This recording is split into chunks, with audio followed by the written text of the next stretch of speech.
Hello hi എല്ലാവർക്കും ലേണിയുടെ പുതിയ വീഡിയോയിലേക്ക് സ്വാഗതം. ഞാൻ ഋതു കൃഷ്ണ. നമ്മളിന്ന് ഡിസ്കസ് ചെയ്യാൻ പോകുന്നത് ഹിസ്റ്ററിയിൽ ഇന്ത്യൻ നാഷണൽ കോൺഗ്രസ് അതുപോലെ തന്നെ ഇന്ത്യൻ ദേശീയ പ്രസ്ഥാനങ്ങളിൽ ചോദിച്ചിട്ടുള്ള മുൻ വർഷ ചോദ്യങ്ങളെ കുറിച്ചിട്ടാണ് നമ്മൾ ഇന്ന് ഡിസ്കസ് ചെയ്യാൻ പോകുന്നത്. ഓക്കെ, അപ്പോൾ നമുക്ക് വേഗം വീഡിയോയിലേക്ക് കടക്കാം. ഇന്ത്യൻ നാഷണൽ കോൺഗ്രസ് രൂപീകൃതമാകുമ്പോൾ ഇന്ത്യയുടെ സെക്രട്ടറി ഓഫ് സ്റ്റേറ്റ് ആരാണ്? ഒന്നാമത്തെ ചോദ്യമാണ്, ഇന്ത്യൻ നാഷണൽ കോൺഗ്രസ് രൂപീകൃതമാകുമ്പോൾ ഇന്ത്യയുടെ സെക്രട്ടറി ഓഫ് സ്റ്റേറ്റ്. ഓപ്ഷൻസ് നോക്കാം നമുക്ക്.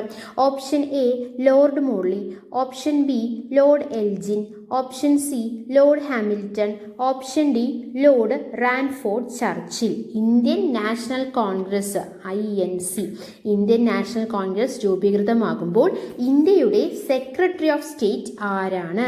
മോർലി ആണോ, എൽജിൻ ആണോ, ഹാമിൽട്ടൺ ആണോ, റാൻഫോർഡ് ചർച്ചിലാണോ? ഏതാണ് right answer? The right answer is option D lord Randolph Churchill. Indian National Congress രൂപീകൃതമാകുമ്പോൾ ഇന്ത്യയുടെ സെക്രട്ടറി ഓഫ് സ്റ്റേറ്റ് ആരാണ്? റാൻഫോർഡ് ചർച്ചിൽ.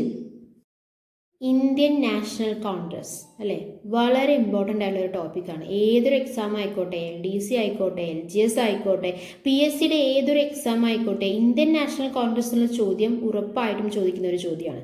അപ്പോൾ ഇന്ത്യൻ നാഷണൽ കോൺഗ്രസ് രൂപീകൃതമായ വർഷം എപ്പോഴാണ്?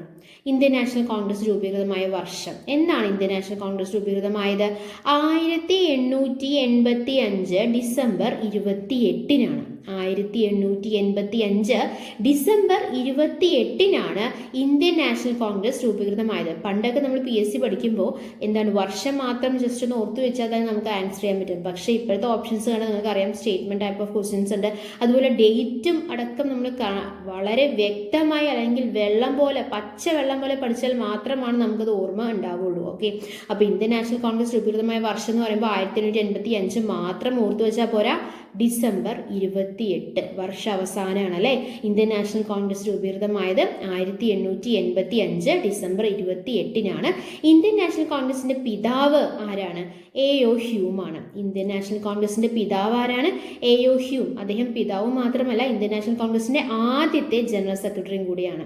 അപ്പോൾ ഇന്ത്യൻ നാഷണൽ കോൺഗ്രസ് രൂപീകൃതമായത് 1885 ഡിസംബർ 28-നാണെന്ന് പറഞ്ഞു. ഇന്ത്യൻ നാഷണൽ കോൺഗ്രസിന്റെ പിതാവ് A.O. ഹ്യൂം ആണെന്ന് പറഞ്ഞു. ഇന്ത്യൻ നാഷണൽ കോൺഗ്രസിന്റെ ആദ്യത്തെ ജനറൽ സെക്രട്ടറിയും അദ്ദേഹം തന്നെയാണ്. ഇന്ത്യൻ നാഷണൽ കോൺഗ്രസിന്റെ രൂപീകരണവുമായി ബന്ധപ്പെട്ട് അറിയപ്പെടുന്ന ഒരു പ്രമുഖ സിദ്ധാന്തം ഉണ്ടല്ലേ, ഒരു തിയറി ഉണ്ട്. ഇന്ത്യൻ നാഷണൽ കോൺഗ്രസിന്റെ രൂപീകരണവുമായി ബന്ധപ്പെട്ട് അറിയപ്പെടുന്ന ഒരു തിയറി ഉണ്ട്, ഒരു പ്രമുഖമായ അല്ലെങ്കിൽ ഫേമസ് ആയിട്ടുള്ള തിയറി ഉണ്ട്. ഏതാണിത്? Safety valve theory. കേട്ടിട്ടുണ്ടോ? ചോദിച്ചൊരു ക്വസ്റ്റ്യൻ കേട്ടോ, അസിസ്റ്റന്റ് ഗ്രേഡ് 2 ചോദിച്ചൊരു ക്വസ്റ്റ്യൻ ആണ്. ഇന്ത്യൻ നാഷണൽ കോൺഗ്രസിന്റെ രൂപീകരണവുമായി ബന്ധപ്പെട്ട് അറിയപ്പെടുന്ന പ്രമുഖ സിദ്ധാന്തം ഏതാണ്? The right answer is safety valve theory, അതായത് സുരക്ഷാ വാൾവ് സിദ്ധാന്തം. ഓക്കെ, അതുപോലെ തന്നെ ഇന്ത്യൻ നാഷണൽ കോൺഗ്രസിന്റെ ആദ്യ സമ്മേളനത്തിന് വേദിയായത് ബോംബെയിൽ വെച്ചിട്ടായിരുന്നു. ഇന്ത്യൻ നാഷണൽ കോൺഗ്രസിന്റെ ആദ്യ സമ്മേളനത്തിൽ എത്ര പേരാണ് പങ്കെടുത്തത്? 72 പേരാണ് പങ്കെടുത്തത്. അതും ചോദിച്ചൊരു ക്വസ്റ്റ്യൻ ആണ്. ലബോറട്ടറി ടെക്നിക്കൽ അസിസ്റ്റന്റ് ചോദിച്ചൊരു ക്വസ്റ്റ്യൻ ആണ്. ഇന്ത്യൻ നാഷണൽ കോൺഗ്രസിന്റെ ആദ്യ സമ്മേളനത്തിൽ പങ്കെടുത്ത പ്രതിനിധികളുടെ എണ്ണം എത്രയാണ്? 72 പേരാണ് പങ്കെടുത്തിട്ടുള്ളത്. INCയുടെ ആദ്യ പ്രസിഡന്റ് ആരാന്നറിയാമോ? നമ്മൾ പറഞ്ഞു INCയുടെ ഇന്ത്യൻ നാഷണൽ കോൺഗ്രസിന്റെ പിതാവ് A.O. ഹ്യൂം ആണ്, ആദ്യത്തെ ജനറൽ സെക്രട്ടറി A.O. ഹ്യൂം ആണെന്ന് പറഞ്ഞു. എന്നാൽ ആദ്യ പ്രസിഡന്റ് ആരാണ്? W.C. ബാനർജിയാണ്. INCയുടെ ആദ്യ പ്രസിഡന്റ് ആരാണ്? W.C. ബാനർജിയാണ്. ഇന്ത്യൻ നാഷണൽ കോൺഗ്രസ് രൂപീകൃതമാകുമ്പോൾ ഇന്ത്യയുടെ വൈസ്രോയ് ആരാണ്? ഡഫ്രിൻ പ്രഭു ആയിരുന്നു കേട്ടോ. ഇന്ത്യൻ നാഷണൽ കോൺഗ്രസ് രൂപീകൃതമാകുമ്പോൾ ഇന്ത്യയിലെ വൈസ്രോയ് ആരായിരുന്നു? ഡഫ്രിൻ പ്രഭു ആയിരുന്നു. ഇന്ത്യൻ നാഷണൽ കോൺഗ്രസ് രൂപീകൃതമാകുമ്പോൾ ഇന്ത്യയുടെ വൈസ്രോയ് ആണ് ഡഫ്രിൻ പ്രഭു അല്ലെ. ഇന്ത്യൻ നാഷണൽ കോൺഗ്രസ് രൂപീകൃതമാകുമ്പോൾ ഇന്ത്യയുടെ സെക്രട്ടറി ഓഫ് സ്റ്റേറ്റ് ആരാണ്? നമ്മുടെ ചോദ്യമല്ലേ, Lord Randolph Churchill. Indian National Congress രൂപീകൃതമാകുമ്പോൾ ഇന്ത്യയുടെ സെക്രട്ടറി ഓഫ് സ്റ്റേറ്റ് ലോർഡ് റാൻഫോർഡ് ചർച്ചിലാണ്. അതുപോലെ തന്നെ വൈസ്രോയ് ആരാണ്? ഡഫ്രിൻ പ്രഭു ആണ്. രണ്ടും മാറിപ്പോയിരുന്നു കേട്ടോ, രണ്ടും ഓപ്ഷൻസ് ഉണ്ടായിരിക്കും. ചിലപ്പോൾ സെക്രട്ടറി ഓഫ് സ്റ്റേറ്റ് ചോദിച്ചിട്ട് ഡഫ്രിനും ഉണ്ടാകാം, അതുപോലെ തന്നെ വൈസ്രോയ് ചോദിച്ചിട്ട് റാൻഫോർഡ് ചർച്ചിലും ഉണ്ടായിരിക്കാം. അപ്പോൾ മനസ്സിലാക്കുക, സെക്രട്ടറി ഓഫ് സ്റ്റേറ്റ് റാൻഫോർഡ് ചർച്ചിലും. എപ്പോൾ ഇന്ത്യൻ നാഷണൽ കോൺഗ്രസ് രൂപീകൃതമാകുമ്പോൾ ഇന്ത്യയുടെ സെക്രട്ടറി ഓഫ് സ്റ്റേറ്റ് ആരാണ്? റാൻഫോർഡ് ചർച്ചിലാണ്. അതുപോലെ തന്നെ ഇന്ത്യൻ നാഷണൽ കോൺഗ്രസ് രൂപീകൃതമാകുമ്പോൾ ഇന്ത്യയുടെ വൈസ്രോയ് ആരാണ്? ഡഫ്രിൻ പ്രഭു ആണ്. ഇന്ത്യൻ നാഷണൽ കോൺഗ്രസ് ആദ്യകാലങ്ങളിൽ അറിയപ്പെട്ടിരുന്നത് ഇന്ത്യൻ നാഷണൽ കോൺഗ്രസ് എന്നായിരുന്നില്ല കേട്ടോ, ഇന്ത്യൻ നാഷണൽ യൂണിയൻ എന്നായിരുന്നു.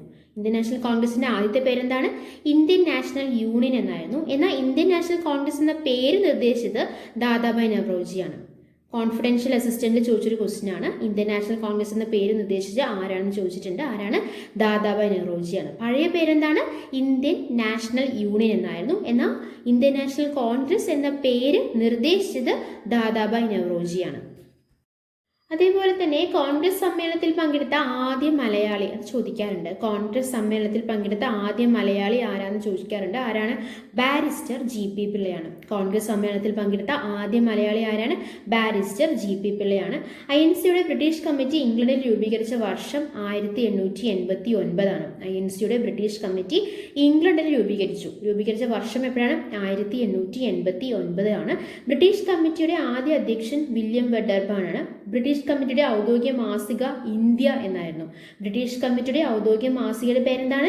ഇന്ത്യ എന്നായിരുന്നു. കോൺഗ്രസിന് ആദ്യമായി ഒരു ഭരണഘടന തയ്യാറാക്കിയ സമ്മേളനം ചോദിക്കാറുണ്ട്. 1908 മദ്രാസ് സമ്മേളനമാണ്. കോൺഗ്രസിന് ആദ്യമായി ഒരു ഭരണഘടന തയ്യാറാക്കിയ സമ്മേളനം എപ്പോഴാണ്? 1908 മദ്രാസ് സമ്മേളനത്തിലായിരുന്നു. അപ്പോൾ നമ്മൾ ഇന്ത്യൻ നാഷണൽ കോൺഗ്രസിനെ കുറിച്ച് എന്തൊക്കെയാണ് പറഞ്ഞത്? ഇന്ത്യൻ നാഷണൽ കോൺഗ്രസ് രൂപീകൃതമായ വർഷം 1885 ഡിസംബർ 28-നാണ്. ഇന്ത്യൻ നാഷണൽ കോൺഗ്രസിന്റെ പിതാവ് A.O. ഹ്യൂം ആണ്. ഇന്ത്യൻ നാഷണൽ കോൺഗ്രസിന്റെ ആദ്യത്തെ ജനറൽ സെക്രട്ടറി A.O. ഹ്യൂം തന്നെയാണ്. INCയുടെ ആദ്യത്തെ പ്രസിഡന്റ് ആരാണ്? W.C. ബാനർജിയാണ്. ഇന്ത്യൻ നാഷണൽ കോൺഗ്രസ് രൂപീകൃതമാകുമ്പോൾ ഇന്ത്യയിലെ വൈസ്രോയി ഡഫ്രിൻ പ്രഭുവാണ്. ഇന്ത്യൻ നാഷണൽ കോൺഗ്രസിന്റെ പഴയ പേരെന്താണ്? ഇന്ത്യൻ നാഷണൽ യൂണിയൻ എന്നാണ്. അപ്പോൾ പുതിയ പേര് നിർദ്ദേശിച്ചത്, അതായത് ഇന്ത്യൻ നാഷണൽ യൂണിയൻ എന്നുള്ള പേര് നിന്നും ഇന്ത്യൻ നാഷണൽ കോൺഗ്രസ് എന്ന പേര് നിർദ്ദേശിച്ചത് ആരാണ്? ദാദാഭായ് നവറോജിയാണ് അല്ലെ. ഇന്ത്യൻ നാഷണൽ കോൺഗ്രസിന്റെ ആദ്യ സമ്മേളനത്തിൽ പങ്കെടുത്ത പ്രതിനിധികളുടെ എണ്ണം എത്രയാണ്? 72 പേരാണ് അല്ലെ. ഇന്ത്യൻ നാഷണൽ കോൺഗ്രസിന്റെ ആദ്യ സമ്മേളനത്തിന് വേദിയായി തീരുമാനിച്ചിരുന്നത് പൂനെ ആയിരുന്നു കേട്ടോ. പക്ഷെ നമ്മൾ പറഞ്ഞു ആദ്യ സമ്മേളനത്തിന് വേദിയായത് ബോംബെ ആണെന്ന് പറഞ്ഞു. പക്ഷെ ആദ്യം തീരുമാനിച്ചത് പൂനെയാണ്. പക്ഷെ ഇന്ത്യൻ നാഷണൽ കോൺഗ്രസിന്റെ ആദ്യ സമ്മേളനം പൂനെയിൽ നിന്ന് ബോംബെയിലേക്ക് മാറ്റാൻ കാരണമായതൊരു പകർച്ചവ്യാധിയാണ്. ഏതാണെന്നറിയാമോ? പ്ലേഗ്. ഓക്കെ. അപ്പോൾ ഇന്ത്യൻ നാഷണൽ കോൺഗ്രസിന്റെ ആദ്യ സമ്മേളനം പൂനെയിലാണ് തീരുമാനിച്ചിരുന്നത്. എന്നാൽ പൂനെയിൽ നിന്ന് ബോംബെയിലേക്ക് മാറ്റാൻ കാരണമായത് ഒരു പകർച്ചവ്യാധി ആയിരുന്നു. കാരണം ഏതാണ് പകർച്ചവ്യാധി? പ്ലേഗ് ആയിരുന്നു. കോൺഗ്രസ് സമ്മേളനത്തിൽ പങ്കെടുത്ത ആദ്യ മലയാളി ആരായിരുന്നു? ബാരിസ്റ്റർ GP പിള്ളയായിരുന്നു അല്ലെ. ബ്രിട്ടീഷ് കമ്മിറ്റി ഒരു ഔദ്യോഗിക മാസിക പുറപ്പെടുവിച്ചു അല്ലെ. അതിന്റെ പേരെന്താണ്? ആ മാസികയുടെ പേരെന്താണ്? ഇന്ത്യ എന്നായിരുന്നു അല്ലെ. കോൺഗ്രസിന് ആദ്യമായി ഒരു ഭരണഘടന തയ്യാറാക്കിയ സമ്മേളനം ഏതാണ്? മദ്രാസ് സമ്മേളനമാണ്. 1908 മദ്രാസ് സമ്മേളനം. രണ്ടാമത്തെ ചോദ്യത്തിലേക്ക് കടക്കാം അല്ലെ. രണ്ടാമത്തെ ചോദ്യം, 1927 മദ്രാസ് സമ്മേളനത്തിൽ ഇന്ത്യക്ക് വേണ്ടി സ്വരാജ് ഭരണഘടന അവതരിപ്പിച്ചത്. 1927 മദ്രാസ് സമ്മേളനത്തിൽ ഇന്ത്യക്ക് വേണ്ടി സ്വരാജ് ഭരണഘടന അവതരിപ്പിച്ചത്. ഓപ്ഷൻസ് നോക്കാം നമുക്ക്. Option A Rajkumar Gupta, option B Bahadur Shah Zafar, option C Chakravarti Vijayaraghavachariar, option D Singaravelu Chettiar. ഏതാണ് റൈറ്റ് ആൻസർ? 1927 മദ്രാസ് സമ്മേളനത്തിൽ ഇന്ത്യക്ക് വേണ്ടി സ്വരാജ് ഭരണഘടന അവതരിപ്പിച്ചത് ആരാണ്? The right answer is option C Chakravarti വിജയരാഘവാചാര്യർ. 1927 Madras സമ്മേളനത്തിൽ ഇന്ത്യക്ക് വേണ്ടി സ്വരാജ് ഭരണഘടന അവതരിപ്പിച്ചത് ആരാണ്? ചക്രവർത്തി വിജയരാഘവാചാര്യർ. 1927 മദ്രാസ് സമ്മേളനത്തെ കുറിച്ച് പറയുകയാണെങ്കിൽ അധ്യക്ഷൻ ആരായിരുന്നു? MA അൻസാരി ആയിരുന്നു. 1927 മദ്രാസ് സമ്മേളനത്തിലെ അധ്യക്ഷൻ ആരായിരുന്നു? MA അൻസാരി ആയിരുന്നു. സൈമൺ കമ്മീഷനെതിരെ പ്രമേയം പാസാക്കപ്പെട്ട ഒരു സമ്മേളനമാണ് മദ്രാസ് സമ്മേളനം എന്ന് പറയുന്നത്. സൈമൺ കമ്മീഷനെതിരെ. അതുപോലെ തന്നെ ദേശീയ സ്വാതന്ത്ര്യ പ്രമേയവും അവതരിപ്പിക്കുകയുണ്ടായി. അപ്പോൾ 1927 മദ്രാസിൽ വെച്ച് നടന്നതാണ് INC സമ്മേളനം. അതിലെ അധ്യക്ഷൻ എന്ന് പറയുന്നത് MA അൻസാരിയാണ്. സൈമൺ കമ്മീഷനെതിരെ പ്രമേയം പാസാക്കപ്പെട്ട സമ്മേളനമാണ് മദ്രാസ് സമ്മേളനം എന്ന് പറയുന്നത്. ദേശീയ സ്വാതന്ത്ര്യ പ്രമേയം അവതരിപ്പിക്കപ്പെട്ടതും ഏത് സമ്മേളനത്തിൽ തന്നെയാണ്? മദ്രാസ് സമ്മേളനത്തിൽ തന്നെയാണ്. മൂന്നാമത്തെ ചോദ്യം, ഇന്ത്യൻ നാഷണൽ കോൺഗ്രസിന്റെ ആദ്യ വനിതാ പ്രസിഡന്റ്. ഇന്ത്യൻ നാഷണൽ കോൺഗ്രസിന്റെ ആദ്യ വനിതാ പ്രസിഡന്റ്. ഓപ്ഷൻസ് നോക്കാം നമുക്ക്. Option A Annie Besant, option B Sarojini Naidu, option C നെല്ലിസൺ Gupta, option D Indira Gandhi. Indian National കോൺഗ്രസിന്റെ ആദ്യ വനിതാ പ്രസിഡന്റ് ആരാണ്? The right answer is option A, Annie Besant. Indian National കോൺഗ്രസിന്റെ ആദ്യ വനിതാ പ്രസിഡന്റ് ആരാണ്? ആനി ബസന്റ് ആണ്. 1917 ഓക്കെ, 1917 നടന്ന കൊൽക്കത്ത സമ്മേളനത്തിലായിരുന്നു ആനി ബസന്റ് അധ്യക്ഷയായത്. അപ്പോൾ ഐഎൻസിയുടെ ആദ്യത്തെ വനിതാ പ്രസിഡന്റ് നമുക്ക് കിട്ടിയത് എപ്പോഴാണ്? 1917 കൊൽക്കത്തയിൽ വെച്ച് നടന്ന INC സമ്മേളനത്തിലായിരുന്നു. നമ്മുടെ ഓപ്ഷൻസിൽ സരോജിനി നായിഡു എന്ന് കൊടുത്തിട്ടുണ്ട്, നെല്ലിസൺ ഗുപ്ത എന്ന് കൊടുത്തിട്ടുണ്ട്, ഇന്ദിരാഗാന്ധി എന്ന് കൊടുത്തിട്ടുണ്ട് അല്ലേ. ആദ്യത്തെ വനിതാ പ്രസിഡന്റാണ് ആനി ബസന്റ്. രണ്ടാമത്തെ വനിതാ പ്രസിഡന്റാണ് സരോജിനി നായിഡു. 1925 സരോജിനി നായിഡു വനിതാ പ്രസിഡന്റ് ആയത്. 1933 നെല്ലിസൺ ഗുപ്തയായിരുന്നു. അതായത് മൂന്നാമത്തെ വനിതാ പ്രസിഡന്റാണ് നെല്ലിസൺ ഗുപ്ത. നാലാമത്തെയാണ് ഇന്ദിരാഗാന്ധി. അപ്പോൾ ക്വസ്റ്റ്യൻ ചോദിക്കാട്ടോ, രണ്ടാമത്തെ വനിതാ പ്രസിഡന്റ് ആരാണ്, അല്ലെങ്കിൽ മൂന്നാമത്തെ വനിതാ പ്രസിഡന്റ് ആരാണ്, അല്ലെങ്കിൽ നാലാമത്തെ വനിതാ പ്രസിഡന്റ് ആരാണ്, അഞ്ചാമത്തെ ആരാണ്? 1998 സോണിയാഗാന്ധി ആയിരുന്നു. അപ്പോൾ കോൺഗ്രസിന്റെ അധ്യക്ഷപദം അലങ്കരിച്ച വനിതകളെ കുറിച്ച് പറയുകയാണെങ്കിൽ 1917 Annie Besant, 1925 Sarojini Naidu, 1933 നെല്ലിസൺ Gupta, 1959 Indira Gandhi, 1998 Sonia Gandhi. Clear അല്ലേ? ഇന്ത്യൻ നാഷണൽ കോൺഗ്രസിന്റെ പ്രസിഡന്റ് ആയിട്ടുള്ള ആദ്യ വനിതാ പ്രസിഡന്റ് ആരെന്നുള്ള ചോദ്യത്തിന് നമ്മൾ ആനി ബസന്റ് ഒരു ആൻസർ പറഞ്ഞല്ലേ. ഇന്ത്യൻ നാഷണൽ കോൺഗ്രസ് പ്രസിഡന്റായ ആദ്യ വിദേശ വനിതയും ആര് തന്നെയാണ്? ആനി ബസന്റ് തന്നെയാണ് കേട്ടോ. ഇന്ത്യൻ നാഷണൽ കോൺഗ്രസ് പ്രസിഡന്റ് ആയിട്ടുള്ള ആദ്യ വിദേശ വനിത ആനി ബസന്റ് തന്നെയാണ്. ഇന്ത്യൻ നാഷണൽ കോൺഗ്രസ് പ്രസിഡന്റായ ആദ്യ ഇന്ത്യൻ വനിത. മക്കളെ എങ്ങനെ വേണമെങ്കിലും ക്വസ്റ്റ്യൻസ് വരാം. ഓക്കെ, അപ്പോൾ നമ്മൾ പഠിക്കുന്നത് വൃത്തിക്ക് പഠിച്ചിട്ട് തന്നെ പോകണം. അതായത് ആദ്യത്തെ വനിതാ പ്രസിഡന്റ് ആനി ബസന്റ് ആണ്. ആദ്യത്തെ വിദേശ വനിതാ പ്രസിഡന്റ് ആണ് ആര്? Annie Besant. അപ്പോൾ ആദ്യത്തെ വനിതാ പ്രസിഡന്റ് ആനി ബസന്റ് തന്നെയാണ്. ആദ്യത്തെ വിദേശ വനിതയും ആനി ബസന്റ് ആണ്. എന്തിന്റെ? INCയുടെ പ്രസിഡന്റ് ആകുന്ന ആദ്യ വിദേശ വനിതയും ആനി ബസന്റ് ആണ്. എന്നാൽ INCയുടെ പ്രസിഡന്റ് ആകുന്ന ആദ്യ ഇന്ത്യൻ വനിത ആരാണ്? നമ്മൾ പറഞ്ഞു ആദ്യ വിദേശ വനിത ആനി ബസന്റ് ആണെന്ന് പറഞ്ഞു അല്ലേ. അപ്പോൾ ആദ്യ ഇന്ത്യൻ വനിത ആരാണ്? അത് സരോജിനി നായിഡു ആണ്. രണ്ടാമത്തെ വനിതാ പ്രസിഡന്റ് ചോദിച്ചു കഴിഞ്ഞാൽ രണ്ടാമത്തെ ആണ് സരോജിനി നായിഡു. എന്നാൽ ആദ്യ ഇന്ത്യൻ വനിത എന്ന് ചോദിച്ചു കഴിഞ്ഞാൽ ആരാണ്? സരോജിനി നായിഡു. കാരണം ആനി ബസന്റ് വിദേശ വനിതയാണ്. ക്ലിയർ ആയില്ലേ? ഇന്ത്യൻ നാഷണൽ കോൺഗ്രസ് പ്രസിഡന്റായ ആദ്യ ഇന്ത്യൻ വനിത. ക്വസ്റ്റ്യൻ വളരെയധികം ശ്രദ്ധിക്കണം. ആദ്യ ഇന്ത്യൻ വനിത എന്ന് ചോദിച്ചു കഴിഞ്ഞാൽ സരോജിനി നായിഡു ആണ്. ആദ്യ വിദേശ വനിത എന്ന് ചോദിച്ചു കഴിഞ്ഞാൽ ആനി ബസന്റ് ആണ്. അതല്ല വിദേശ ഇന്ത്യ ഒന്നും ചോദിക്കാതെ ആദ്യ വനിതാ പ്രസിഡന്റ് ചോദിക്കുകയാണെങ്കിൽ അത് ആനി ബസന്റ് ആണ്. ക്ലിയർ ആയില്ലേ? ആനി ബസന്റ് ആദ്യ വിദേശ വനിതയാണ്. ആദ്യ ഇന്ത്യൻ വനിത ആരാണ്? സരോജിനി നായിഡു ആണ്. നാലാമത്തെ ചോദ്യം, രാം മുഹമ്മദ് സിംഗ് ആസാദ് എന്ന പേര് ഏത് സ്വാതന്ത്ര്യ സമര സേനാനിയുമായി ബന്ധപ്പെട്ടിരിക്കുന്നു? രാം മുഹമ്മദ് സിംഗ് ആസാദ് എന്ന പേര് ഏത് സ്വാതന്ത്ര്യ സമര സേനാനിയുമായി ബന്ധപ്പെട്ടിരിക്കുന്നു? ഓപ്ഷൻസ് നോക്കാം നമുക്ക്. Option A Subhash Chandra Bose, option B Bhagat Singh, option C Khudiram Bose, option D Udham Singh. Ram Mohammad Singh Azad. The right answer is option D Udham Singh. Ram Mohammad Singh Azad എന്ന പേര് ഏത് സ്വാതന്ത്ര്യ സമര സേനാനിയുമായിട്ടാണ് ബന്ധപ്പെട്ടിരിക്കുന്നത്? ഉദ്ധം സിംഗുമായിട്ടുമാണ്. ഈസ്റ്റ് ഇന്ത്യ അസോസിയേഷൻ കേട്ടിട്ടുണ്ടോ? ഈസ്റ്റ് ഇന്ത്യ അസോസിയേഷൻ സമ്മേളനത്തിന്റെ സ്ഥിരം വേദിയായ കാക്സ്റ്റൺ ഹാളിൽ വെച്ച് മൈക്കിൾ ഒഡയർ 1940 നടത്തിയ പ്രസംഗത്തിന് ശേഷം അദ്ദേഹത്തെ, അതായത് മൈക്കിളിനെ വധിച്ച വ്യക്തിയാണ് ഉദ്ധം സിംഗ്. രാം മുഹമ്മദ് സിംഗ് എന്താണ്? ഈസ്റ്റ് ഇന്ത്യ അസോസിയേഷൻ സമ്മേളനത്തിന്റെ സ്ഥിരം വേദി എവിടെയാണ്? അപ്പോൾ കാക്സ്റ്റൺ ഹാളിലാണ്. അവിടെ വെച്ചിട്ട് മൈക്കിൾ ഒഡയർ 1940 നടത്തിയ ഒരു പ്രസംഗം ഉണ്ടായിരുന്നു. അതിനുശേഷം തന്നെ അദ്ദേഹത്തെ വധിച്ച വ്യക്തിയാണ് ഉദ്ധം സിംഗ്. അപ്പോൾ എന്താണ് east India association? 1866 east India association സ്ഥാപിതമായത്. ഈസ്റ്റ് ഇന്ത്യ അസോസിയേഷൻ സ്ഥാപിച്ച വ്യക്തി ദാദാഭായ് നവറോജിയാണ്. ഈസ്റ്റ് ഇന്ത്യ അസോസിയേഷൻ സ്ഥാപിതമായ വർഷം എപ്പോഴാണ്? 1866. ഈസ്റ്റ് ഇന്ത്യ അസോസിയേഷന്റെ മുൻഗാമി എന്നറിയപ്പെടുന്നത് ലണ്ടൻ ഇന്ത്യൻ സൊസൈറ്റിയാണ് കേട്ടോ.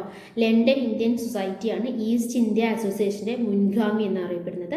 ലണ്ടൻ ഇന്ത്യൻ സൊസൈറ്റി സ്ഥാപിച്ചത് ഫിറോസ് ഷാ മേത്ത, ബദറുദ്ദീൻ തിയാബ്ജി, WC ബാനർജി, മൻമോഹൻ ഘോഷ് തുടങ്ങിയവരാണ്. അപ്പോൾ ലണ്ടൻ ഇന്ത്യൻ സൊസൈറ്റി സ്ഥാപിച്ചത് ആരൊക്കെയാണ്? ഫിറോസ് ഷാ മേത്ത, ബദറുദ്ദീൻ തിയാബ്ജി, WC ബാനർജി, മൻമോഹൻ ഘോഷ് തുടങ്ങിയവരാണ്. ഈസ്റ്റ് ഇന്ത്യ അസോസിയേഷന്റെ ആദ്യ പ്രസിഡന്റ് ലിബ്ഡൻ പ്രഭുവാണ്. ഈസ്റ്റ് ഇന്ത്യ അസോസിയേഷൻ്റെ ആദ്യ പ്രസിഡന്റ് ആരാണ്? ലിപ്ഡൻ പ്രഭു ആണ്. ഈസ്റ്റ് ഇന്ത്യ അസോസിയേഷനിൽ വനിതാംഗങ്ങൾക്ക് പ്രാതിനിധ്യം നൽകി തുടങ്ങിയ വർഷം 1912 East India Association National Indian അസോസിയേഷനായിട്ട് ലയിപ്പിച്ച വർഷം 1949. അപ്പോൾ നമുക്ക് ഓർത്തു വെക്കേണ്ട കാര്യം എന്താണ്? ഈസ്റ്റ് ഇന്ത്യ അസോസിയേഷൻ സ്ഥാപിതമായത് 1866 1866 സ്ഥാപിച്ചത് ആരാണ്? ദാദാഭായ് നവറോജിയാണ്. അതുപോലെ തന്നെ നമ്മുടെ ക്വസ്റ്റ്യൻ എന്തായിരുന്നു? രാം മുഹമ്മദ് സിംഗ് ആസാദ് എന്ന പേര് ഏത് സ്വാതന്ത്ര്യ സമര സേനാനിയുമായിട്ടാണ് ബന്ധപ്പെട്ടിരിക്കുന്നത്? ഉദ്ധം സിംഗ്. രണ്ടാമത്തെ ചോദ്യം, ബംഗാൾ വിഭജന സമയത്തെ ഇന്ത്യയുടെ സെക്രട്ടറി. ബംഗാൾ വിഭജന സമയത്തെ ഇന്ത്യയുടെ സെക്രട്ടറി. ഓപ്ഷൻസ് നോക്കാം നമുക്ക്. Option A lord Kimberley, option B lord Lytton, option C lord Cross, option D lord Brodrick. ഏതാണ് right answer? The right answer is option D lord Brodrick. Bengal വിഭജന സമയത്തെ ഇന്ത്യയുടെ സെക്രട്ടറി ആരാണ്? ലോർഡ് ബ്രോഡ്രിക് ആണ്.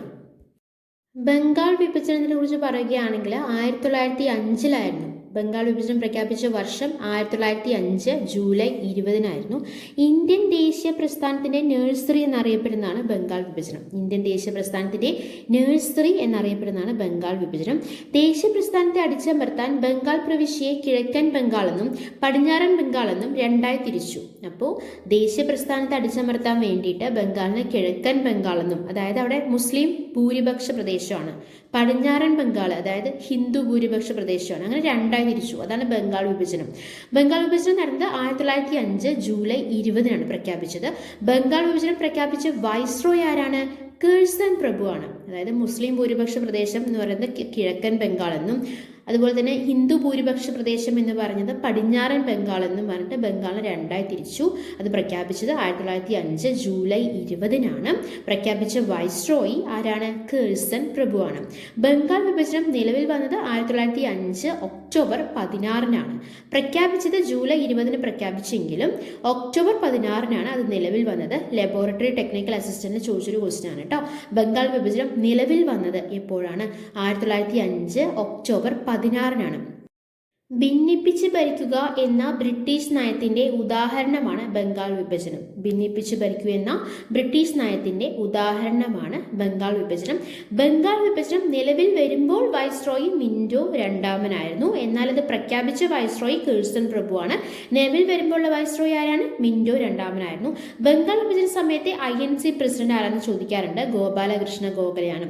ബംഗാൾ വിഭജന സമയത്തെ INC പ്രസിഡന്റ് ആരാണ്? ഗോപാലകൃഷ്ണ ഗോഖലെയാണ്. അദ്ദേഹം പറഞ്ഞത് ഇതൊരു ക്രൂരമായ തെറ്റാണ് എന്നാണ് ബംഗാൾ വിഭജനത്തെ കുറിച്ച് അദ്ദേഹം അഭിപ്രായപ്പെട്ടത്. ഇതൊരു ക്രൂരമായ തെറ്റാണ്. ബംഗാൾ വിഭജനത്തിനെതിരെ ഉയർത്തിയ മുദ്രാവാക്യമാണ് വന്ദേ മാതരം. ബംഗാൾ വിഭജനത്തിനെതിരെ ഉയർത്തിയ മുദ്രാവാക്യം ഏതാണ്? വന്ദേ മാതരമാണ്. 1905 ഒക്ടോബർ 16 ബംഗാൾ വിഭജനം നിലവിൽ വന്നെങ്കിലും 1911 ബംഗാൾ വിഭജനം റദ്ദ് ചെയ്ത വർഷമാണ് 1911. അത് റദ്ദ് ചെയ്യാനുണ്ടായത്. അപ്പോൾ 6 വർഷത്തിന് ശേഷം ബംഗാൾ വിഭജനം റദ്ദ് ചെയ്തു. ബംഗാൾ വിഭജനം റദ്ദ് ചെയ്ത വൈസ്രോയി ഹാർഡിഞ്ച് രണ്ടാമനാണ്. ബംഗാൾ വിഭജനം റദ്ദ് ചെയ്ത വൈസ്രോയി ആരാണ്? ഹാർഡിഞ്ച് രണ്ടാമനാണ്. ബംഗാൾ വിഭജനം റദ്ദാക്കിയ സമയത്തെ INC പ്രസിഡന്റ് ആരാണ്? BN ധാർ ആണ്. അപ്പോൾ ബംഗാൾ വിഭജന സമയത്തെ INC പ്രസിഡന്റ് ഗോപാലകൃഷ്ണ ഗോഖലെയാണ്.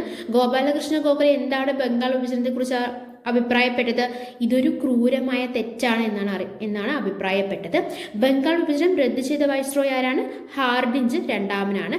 ബംഗാൾ വിഭജനം റദ്ദാക്കിയ സമയത്തെ INC പ്രസിഡന്റ് ആരാണ്? BN ധാർ ആണ്. ആറാമത്തെ ചോദ്യം, സ്വാതന്ത്ര്യ സമര കാലത്ത് ഇന്ത്യൻ സോഷ്യോളജിസ്റ്റ് എന്ന പ്രസിദ്ധീകരണം ആരംഭിച്ചത്. സ്വാതന്ത്ര്യ സമര കാലത്ത് ഇന്ത്യൻ സോഷ്യോളജിസ്റ്റ് എന്ന പ്രസിദ്ധീകരണം ആരംഭിച്ചത്. ഓപ്ഷൻസ് നോക്കാം നമുക്ക്. Option A Shyamji Krishnavarma, option B Ashwini Kumar Dutta, option C G Subramania Iyer, option D Sanjeev Kumar Mitra. ഏതാണ് right answer? The right answer is option A Shyamji Krishnavarma. സ്വാതന്ത്ര്യ സമര കാലത്ത് ഇന്ത്യൻ സോഷ്യോളജിസ്റ്റ് എന്ന പ്രസിദ്ധീകരണം ആരംഭിച്ചത് ആരാണ്? ശ്യാംജി കൃഷ്ണവർമ്മയാണ്. ഏഴാമത്തെ ചോദ്യം, സ്വദേശി പ്രസ്ഥാനം ആരംഭിച്ച വർഷം. സ്വദേശി പ്രസ്ഥാനം ആരംഭിച്ച വർഷം. ഓപ്ഷൻസ് നോക്കാം. Option A 1905, option B 1906, option C 1907, option D 1805. ഏതാണ് right answer? The right answer is option A 1905. സ്വദേശി പ്രസ്ഥാനം ആരംഭിച്ച വർഷം എപ്പോഴാണ്? 1905 1905. സ്വദേശി പ്രസ്ഥാനത്തെക്കുറിച്ച് പറയുകയാണെങ്കിൽ 1905 അല്ലേ സ്വദേശി പ്രസ്ഥാനം ആരംഭിച്ച വർഷം 1905 നമ്മൾ പറഞ്ഞു. 1905 ബംഗാൾ വിഭജനത്തെ തുടർന്ന് ഉയർന്നു വന്ന പ്രസ്ഥാനമാണ് സ്വദേശി പ്രസ്ഥാനം. അപ്പോൾ ബംഗാൾ വിഭജനവും സ്വദേശി പ്രസ്ഥാനവും സെയിം ഇയറിലാണ് അല്ലേ, 1905 തന്നെയാണ്. പക്ഷെ 1905 ബംഗാൾ വിഭജനത്തെ തുടർന്ന് ഉയർന്നു വന്ന പ്രസ്ഥാനമാണ് ഏത്? സ്വദേശി പ്രസ്ഥാനം. അത് PSC ക്വസ്റ്റ്യൻ ചോദിച്ചിട്ടുണ്ട്, പവർ ലോണ്ടറി അറ്റൻഡറിൽ ചോദിച്ചൊരു ക്വസ്റ്റ്യൻ ആണ്. 1905 ബംഗാൾ വിഭജനത്തെ തുടർന്ന് ഉയർന്നു വന്ന പ്രസ്ഥാനം ഏതാണെന്ന് ചോദിച്ചിട്ടുണ്ട് കേട്ടോ. സ്വദേശി പ്രസ്ഥാനത്തിന്റെ രൂപീകരണവുമായി ബന്ധപ്പെട്ട ഔദ്യോഗിക പ്രഖ്യാപനം നടന്ന വർഷം 1905 ഓഗസ്റ്റ് 7. ഔദ്യോഗിക പ്രഖ്യാപനം നടന്നപ്പോഴാണ് 1905 ഓഗസ്റ്റ് 7. സ്വദേശി പ്രസ്ഥാനം അറിയപ്പെടുന്ന മറ്റൊരു പേര് വന്ദേ മാതരം മൂവ്മെന്റ് എന്നായിരുന്നു. സ്വദേശി പ്രസ്ഥാനം അറിയപ്പെടുന്ന മറ്റൊരു പേരെന്താണ്? വന്ദേ മാതരം മൂവ്മെന്റ് എന്നാണ്. അപ്പോൾ സ്വദേശി പ്രസ്ഥാനവും ബംഗാൾ വിഭജനവും ഒരേ വർഷമാണ് നടന്നത്. എപ്പോഴാണ്? 1905 അല്ലേ. സ്വദേശി പ്രസ്ഥാനം അറിയപ്പെടുന്ന വേറൊരു പേരെന്താണ്? വന്ദേ മാതരം മൂവ്മെന്റ് എന്നാണ്. സ്വദേശി പ്രസ്ഥാനത്തിന്റെ ആശയങ്ങൾ പ്രചരിപ്പിച്ച കുറച്ച് ഇംഗ്ലീഷ് പത്രങ്ങളുണ്ട്, നമുക്ക് പഠിക്കാനുണ്ട്. വന്ദേ മാതരം, അമൃത ബസാർ പത്രിക, ദി സ്റ്റേറ്റ്സ്മാൻ, യുഗാന്തർ. ഇതൊക്കെയാണ് സ്വദേശി പ്രസ്ഥാനത്തിന്റെ ആശയങ്ങൾ പ്രചരിപ്പിച്ച ഇംഗ്ലീഷ് പത്രങ്ങൾ. ഏതൊക്കെയാണ്? വന്ദേ മാതരം, അമൃത ബസാർ പത്രിക, ദി സ്റ്റേറ്റ്സ്മാൻ, യുഗാന്തർ. സ്വദേശി പ്രസ്ഥാനത്തിലെ പ്രമുഖ നേതാക്കൾ ആരൊക്കെയാണെന്ന് ചോദിച്ചു കഴിഞ്ഞാൽ അരവിന്ദ് ഘോഷ്, PC റോയ്, രവീന്ദ്രനാഥ് ടാഗോറൊക്കെയാണ് സ്വദേശി പ്രസ്ഥാനത്തിന്റെ ബംഗാളിലെ പ്രമുഖ നേതാക്കൾ. സ്വദേശി പ്രസ്ഥാനത്തിന്റെ ആശയങ്ങൾ പ്രചരിപ്പിച്ച 2 സംഘടനകളാണ് സ്വദേശി സംഘവും അതുപോലെ തന്നെ വന്ദേ മാതരം സമ്പ്രദായവും. സ്വദേശി പ്രസ്ഥാനത്തിന്റെ ആശയങ്ങൾ പ്രചരിപ്പിക്കാനായി ആരംഭിച്ച പരമ്പരാഗത നൃത്ത നാടക രൂപം ഉണ്ടായിരുന്നു, ജാത്ര. ഓക്കെ, അപ്പൊ ആശയങ്ങൾ പ്രചരിപ്പിക്കാനായി ആരംഭിച്ച പരമ്പരാഗത നൃത്ത നാടക രൂപമാണ് ജാത്ര. സ്വദേശി പ്രസ്ഥാനവുമായി ബന്ധപ്പെട്ട് ഒരു ആശയം മുന്നോട്ട് വെച്ചായിരുന്നു. അതെന്തായിരുന്നു? വിദേശ വസ്തുക്കളുടെ ബഹിഷ്കരണം എന്നൊരു ആശയമാണ് മുന്നോട്ട് വെച്ചത്. ആ ആശയം മുന്നോട്ട് വെച്ച വ്യക്തി ആരെന്ന് അറിയാമോ? കൃഷ്ണകുമാർ മിത്രയാണ്. കൃഷ്ണകുമാർ മിത്രയാണ് സ്വദേശി പ്രസ്ഥാനവുമായി ബന്ധപ്പെട്ട് വിദേശ വസ്തുക്കളുടെ ബഹിഷ്കരണം എന്ന ആശയം ആദ്യമായി മുന്നോട്ട് വെച്ച വ്യക്തി. കൃഷ്ണകുമാർ മിത്ര തന്റെ ആശയം പ്രചരിപ്പിച്ച പ്രസിദ്ധീകരണമാണ് സഞ്ജീവനി. അപ്പോൾ ഇങ്ങനെ ചോദിക്കാം, സഞ്ജീവനി പ്രസിദ്ധീകരണത്തിന്റെ സ്ഥാപകനും ആര് തന്നെയാണ്? കൃഷ്ണകുമാർ മിത്ര തന്നെയാണ് അല്ലെ. സ്വദേശി പ്രസ്ഥാനവുമായി ബന്ധപ്പെട്ട വിദേശ വസ്തുക്കളുടെ ബഹിഷ്കരണം എന്ന ആശയം ആദ്യമായി മുന്നോട്ട് വെച്ച വ്യക്തിയാണ് കൃഷ്ണകുമാർ മിത്ര. തന്റെ ആശയം പ്രചരിപ്പിച്ച പ്രസിദ്ധീകരണം ഏതാണ്? സഞ്ജീവനിയാണ്. സഞ്ജീവനി പ്രസിദ്ധീകരണത്തിന്റെ സ്ഥാപകൻ ആരാണ്? കൃഷ്ണകുമാർ മിത്രയാണ് അല്ലെ. സ്വദേശി പ്രസ്ഥാനത്തിന്റെ ഭാഗമായി സ്വദേശി വസ്ത്ര പ്രചാരണി സഭ നിലവിൽ വന്നു. സ്വദേശി വസ്ത്ര പ്രചാരണി സഭ നിലവിൽ വന്നു. സ്വദേശി വസ്ത്ര പ്രചാരണി സഭയുടെ സ്ഥാപകൻ ആരാന്നറിയാമോ? ബാലഗംഗാധര തിലകനാണ്. ആരാണ്? സ്വദേശി വസ്ത്ര പ്രചാരണി സഭയുടെ സ്ഥാപകൻ ആരാണ്? ബാലഗംഗാധര തിലകാണ്. സ്വദേശി പ്രസ്ഥാനത്തിന്റെ സ്മരണാർത്ഥം ദേശീയ കൈത്തറി ദിനമായി ആഘോഷിക്കാൻ തീരുമാനിച്ച ദിവസം ഏതാണ്? ഓഗസ്റ്റ് 7. ഓക്കെ, അപ്പൊ സ്വദേശി പ്രസ്ഥാനത്തിന്റെ സ്മരണാർത്ഥം ദേശീയ കൈത്തറി ദിനമായി ആഘോഷിക്കാൻ തീരുമാനിച്ച ദിവസം ഓഗസ്റ്റ് 7. 2015 മുതലാണ് അങ്ങനെ ആഘോഷിക്കാൻ തുടങ്ങിയത്. സ്വദേശി പ്രസ്ഥാനത്തിന്റെ സ്മരണാർത്ഥം ദേശീയ കൈത്തറി ദിനമായി ആഘോഷിക്കാൻ തീരുമാനിച്ച ദിവസം ഓഗസ്റ്റ് 7. എപ്പോൾ തൊട്ടാണ് അങ്ങനെ ആഘോഷിക്കാൻ തീരുമാനിച്ചത്? 2015 മുതലാണ്. ഓക്കെ, അപ്പം നമ്മൾ സ്വദേശി പ്രസ്ഥാനത്തെക്കുറിച്ച് എന്തൊക്കെ കാര്യങ്ങൾ നമ്മൾ പറഞ്ഞത്? 1905 ഓഗസ്റ്റ് 7 ഔദ്യോഗിക പ്രഖ്യാപനം നടന്ന വർഷമാണ് അല്ലെ. സ്വദേശി പ്രസ്ഥാനത്തിന്റെ ഔദ്യോഗിക പ്രഖ്യാപനം നടന്ന വർഷമാണ് 1905 ഓഗസ്റ്റ് 7. 1905 ബംഗാൾ വിഭജനത്തെ തുടർന്ന് ഉയർന്നു വന്ന പ്രസ്ഥാനമാണ് സ്വദേശി പ്രസ്ഥാനം അല്ലെ. സ്വദേശി പ്രസ്ഥാനത്തിന്റെ അറിയപ്പെടുന്ന മറ്റൊരു പേരെന്താണ്? വന്ദേ മാതരം മൂവ്മെന്റ് എന്നായിരുന്നു അല്ലെ. സ്വദേശി പ്രസ്ഥാനം അറിയപ്പെടുന്ന മറ്റൊരു പേരെന്താണ്? വന്ദേ മാതരം മൂവ്മെന്റ് എന്നായിരുന്നു. സ്വദേശി പ്രസ്ഥാനത്തിന്റെ ആശയങ്ങൾ പ്രചരിപ്പിക്കാനായി ആരംഭിച്ച നൃത്ത നാടക രൂപം ഏതാണ്? ജാത്രയാണ് അല്ലെ. സ്വദേശി വസ്ത്ര പ്രചാരണ സഭ രൂപം കൊണ്ടു അല്ലെ. സ്വദേശി പ്രസ്ഥാനത്തിന്റെ ഭാഗമായിട്ട് സ്വദേശി വസ്ത്ര പ്രചാരണി സഭ രൂപം കൊണ്ടു. സ്വദേശി വസ്ത്ര പ്രചാരണി സഭയുടെ സ്ഥാപകനാരാണ്? ബാലഗംഗാധര തിലകാണ് അല്ലെ. അടുത്ത ചോദ്യം, 8ാമത്തെ ചോദ്യം, ഓൾ ഇന്ത്യ മുസ്ലിം ലീഗ് രൂപീകൃതമായ വർഷം, ഓൾ ഇന്ത്യ മുസ്ലിം ലീഗ് രൂപീകൃതമായ വർഷം ഏതാണ്? ഓപ്ഷൻസ് നോക്കാം നമുക്ക്. Option A 1906 December 30, option B 1905 December 30, 1904 November 30, option C 1903 November 30. നോക്കിക്കേ, ഭയങ്കര കൺഫ്യൂസിങ് ആയിട്ടുള്ള ഓപ്ഷനാണല്ലേ.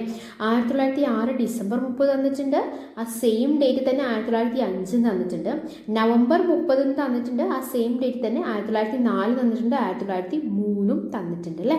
ഏതാണ് right answer? All India Muslim League ഏത് വർഷമാണ്? The right answer is option A 1906 December 30. 1906 December 30. All India Muslim League രൂപീകൃതമായ വർഷം ഏതാണ്? 1906 ഡിസംബർ 30. മുസ്ലിം ലീഗായിരുന്നു അല്ലേ, ഓൾ ഇന്ത്യ മുസ്ലിം ലീഗായിരുന്നു. മുസ്ലിം ലീഗിൻ്റെ രൂപീകരണത്തിന് വേദിയായ നഗരം ധാക്കയാണ്. അത് ചോദിച്ച് കണ്ടിട്ടുള്ള ഒരു ക്വസ്റ്റ്യൻ ആണ് കേട്ടോ. മുസ്ലിം ലീഗിൻ്റെ രൂപീകരണത്തിന് വേദിയായ നഗരം ധാക്കയാണ്. മുസ്ലിം ലീഗ് രൂപീകരിക്കപ്പെടുമ്പോൾ ഇന്ത്യയിലെ വൈസ്രോയ് ആരാണെന്ന് ചോദിച്ചിട്ടുണ്ട്. ആരാണ്? മിൻറ്റോ രണ്ടാമനാണ്. മുസ്ലിം ലീഗ് രൂപീകരിക്കപ്പെടുമ്പോൾ ഇന്ത്യയുടെ വൈസ്രോയ് ആരാണ്? മിൻറ്റോ രണ്ടാമനാണ്. മുസ്ലിം ലീഗ് രൂപീകരണത്തിന് കാരണമായ മീറ്റിങ്ങിന് നേതൃത്വം നൽകിയത് സലീമുള്ളയാണ്. ധാക്കയിലെ നവാബായിരുന്നു. ഓക്കെ, ധാക്കയിലെ നവാബായിരുന്നു ആര്?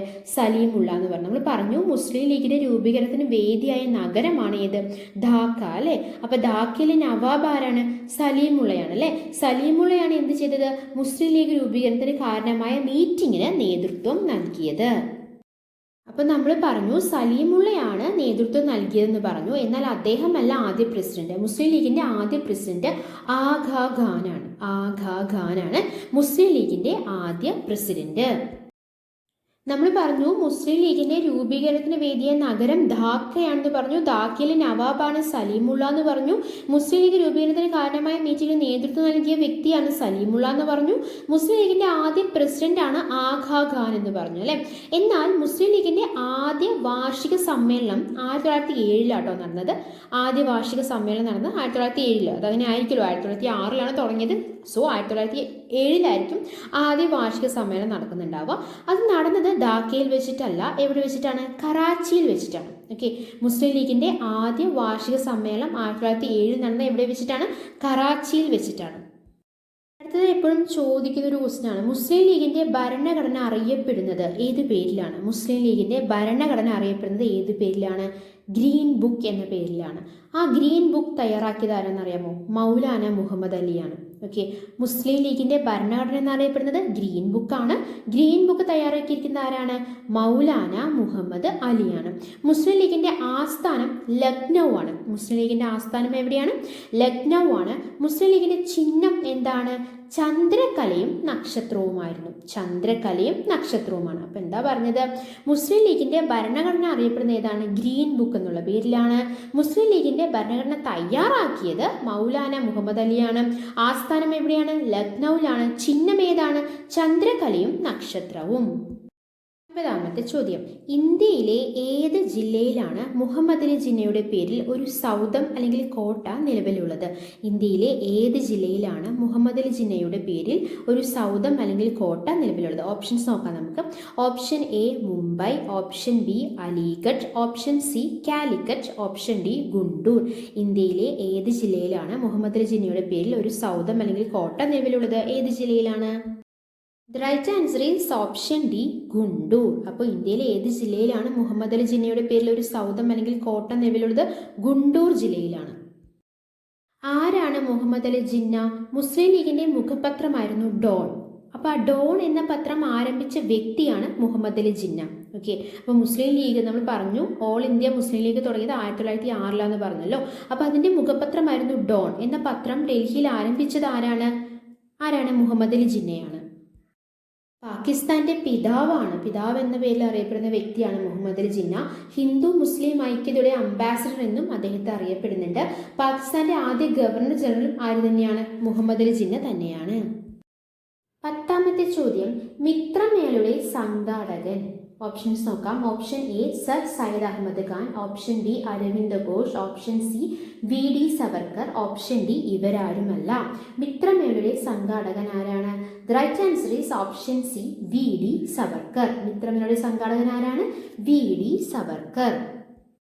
ആരാണ് വി ഡി സവർക്കർ? നമ്മൾ പഠിച്ചിട്ടുണ്ട്. ഇന്ത്യയുടെ ഒന്നാം സ്വാതന്ത്ര്യ സമരം 1857 വിപ്ലവത്തെ ഇന്ത്യയുടെ ഒന്നാം സ്വാതന്ത്ര്യ സമരം എന്ന് വിശേഷിപ്പിച്ചത് ആരാണ്? വി ഡി സവർക്കർ ആണല്ലേ. എന്താണ്? 1857 വിപ്ലവത്തെ ഇന്ത്യയുടെ ഒന്നാം സ്വാതന്ത്ര്യ സമരം എന്ന് വിശേഷിപ്പിച്ചത് ആരാണ്? വി ഡി സവർക്കർ ആണ്. ഓക്കെ, അപ്പം നമ്മൾ ഹിസ്റ്ററിയിൽ ഇന്ത്യൻ നാഷണൽ കോൺഗ്രസ് അതുപോലെ തന്നെ ഇന്ത്യയുടെ ദേശീയ പ്രസ്ഥാനങ്ങളെ കുറിച്ചുള്ള പ്രീവിയസ് ക്വസ്റ്റ്യൻസ് നമ്മൾ ഡിസ്കസ് ചെയ്ത് എടുത്ത കാര്യങ്ങളെല്ലാം നിങ്ങൾക്ക് വളരെ വ്യക്തമായി മനസ്സിലായെന്ന് പ്രതീക്ഷിക്കുന്നു. മനസ്സിലായിട്ടുണ്ടെങ്കിൽ നമ്മൾ എന്നുള്ള ചാനൽ സബ്സ്ക്രൈബ് ചെയ്യുക, സപ്പോർട്ട് ചെയ്യുക. Thanks for your time. By.